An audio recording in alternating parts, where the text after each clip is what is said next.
This is the last unheated, natural, royal velvet blue Didy sapphire in my collection.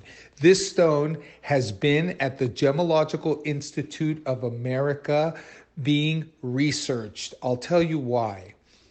This color and this particular deposit is constantly confused with the finest quality cashmere sapphires that sell at auction for 200 to 250,000 a carat.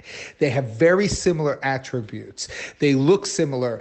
And unless the gemologist that is looking at it is so qualified and so knowledgeable how to identify, they constantly certify them as cashmere. This is very, very confusing for the market. So what I did is I sent this stone to the Gemological Institute of America, and I did this with my collection of Didy sapphires.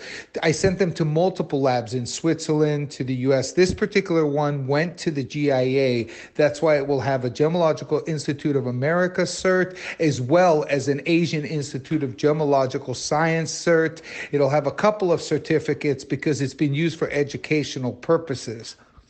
This particular stone looks like the finest quality cashmere sapphire in the world. Now, let me explain to you. Didy sapphire was discovered in 2012.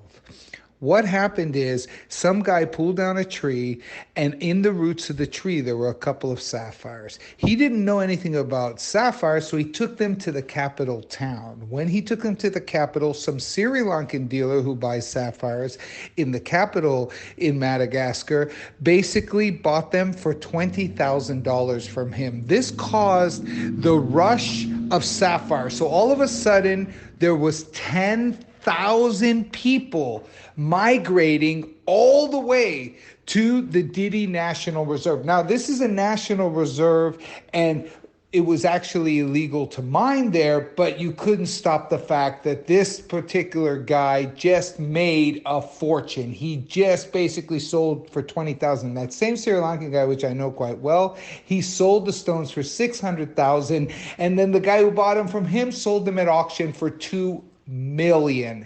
You have to understand, stones like this with this royal velvet blue are the most sought out after sapphires in the world. Look at the color, look at the vibrance, look at the intensity. Kat knows this. That's why she has put 5 carats of deep flawless diamonds around it, because she knows this stone's going to auction.